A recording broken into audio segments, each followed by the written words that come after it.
불면증으로 잠을 이루지 못하는 분들이 진짜 많아요.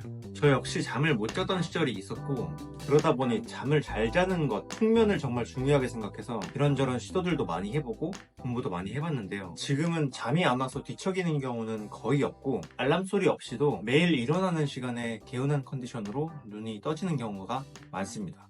그런데 불면증으로 고생하는 주변 사람들을 보면 제가 오늘 말씀드릴 정말 기본적인 것들을 지키지 않은 채로 잠이 안 온다고 고생하시는 분들이 되게 많아요. 오늘 영상에서는 제가 숙면을 위해 지키고 있는 10가지 습관들을 소개하려고 합니다. 물론 저도 이 10가지를 매일 지키진 않지만 의식하고 습관화하면서 잠의 퀄리티를 점차 올려나가고 있습니다. 그럼 이 10가지 습관, 사소한 것부터 뒤로 갈수록 중요한 순서대로 소개해 보도록 하겠습니다. 첫 번째, 오후 4시 이후에 카페인 섭취 금지. 너무 기본적인 내용이죠. 물론 사람마다 다르겠지만 저는 카페인에 좀 예민한 편이어서 오후 4시 이후에는 카페인 섭취를 제한하고 커피를 먹더라도 오전에만 일반 커피를 먹고 그 이후에는 디카페인 커피를 주로 찾습니다. 카페인이 중추신경계를 자극해서 각성 상태를 유지한다는 건 너무 기본적인 내용이어서 바로 다음으로 넘어가도록 하겠습니다. 두 번째는 자기 전에 따뜻한 우유나 캐모마일 차를 마십니다. 우유에 포함된 트립토판이라는 아미노산은 우리 몸에서 세로토닌을 거쳐서 멜라토닌으로 변환되는데, 이 멜라토닌은 자연스럽게 숙면을 유도하는 수면 호르몬입니다. 제가 우유를 좋아해서 옛날에는 이렇게 자기 전에 따뜻한 우유를 많이 먹었는데, 우유 유제품이 비염에 안 좋다고 하더라고요. 그래서 유제품을 조금 제한하면서 먹고 있는 게 바로 캐모마일 티입니다.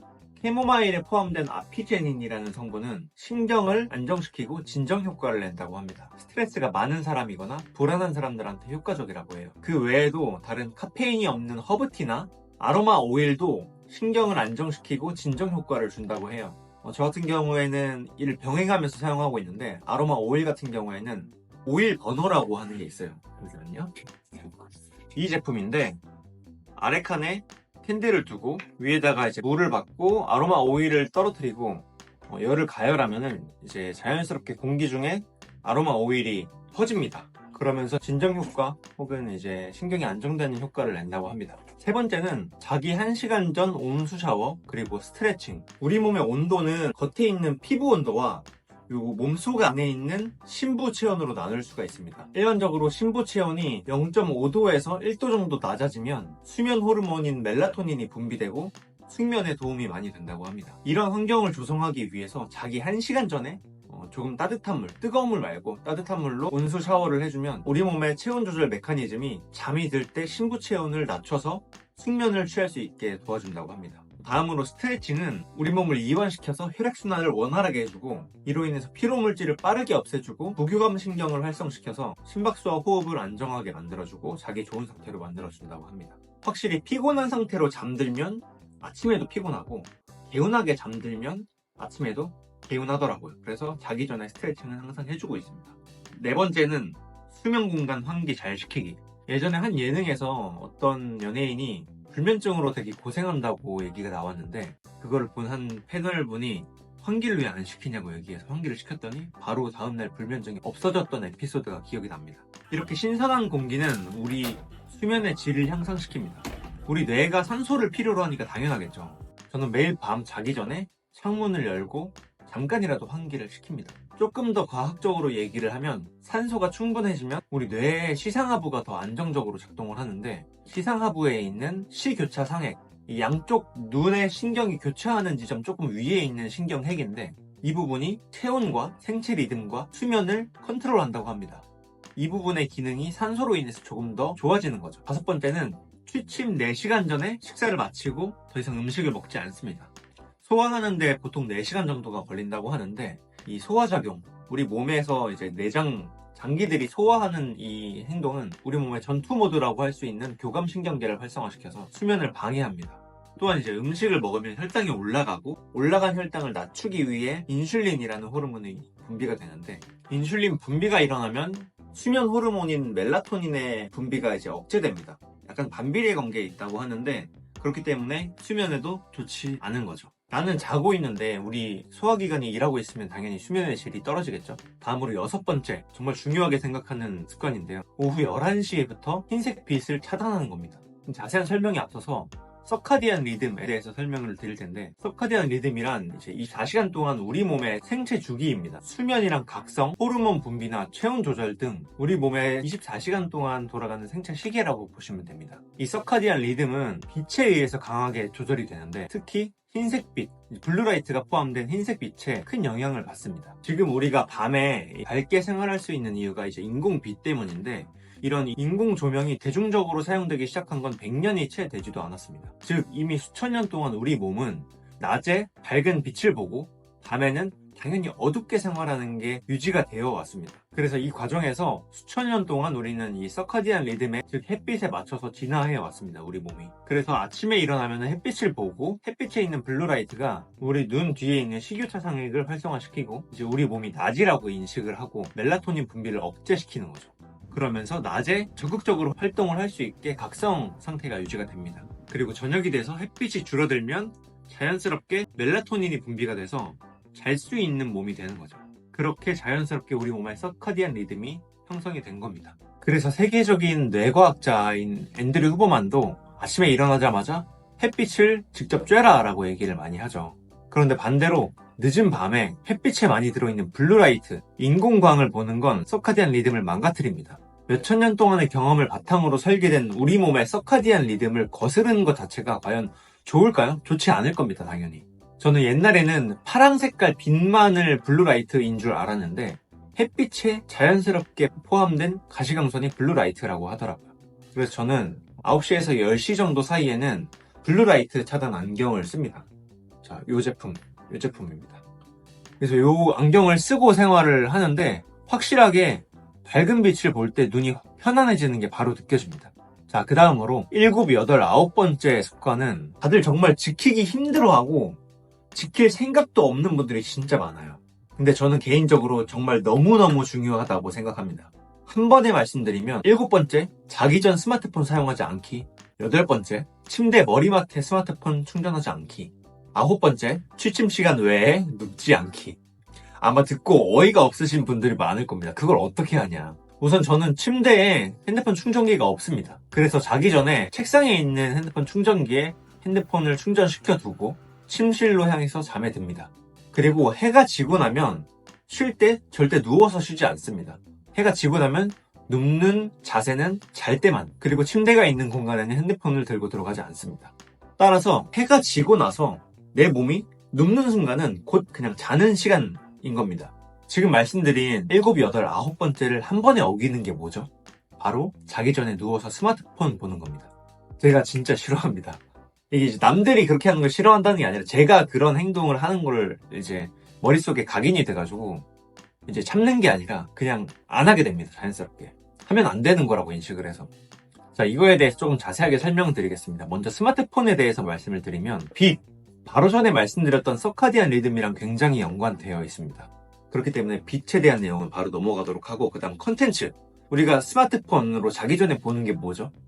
쇼폼, 릴스. 지금 이 영상도 자기 전에 보고 계신 분들이 있을 것 같아요. 쇼폼 같은 경우에는 스낵 컨텐츠고 이제 단시간 안에 사람들의 이목을 끌고 어그로를 끌어야 되기 때문에 자극성이 강합니다. 근데 이 자극성이 강한 컨텐츠를 밤 시간에 누워서 보게 되면 도파민이 분비가 되고, 도파민은 우리 뇌의 보상 시스템을 활성화시킵니다.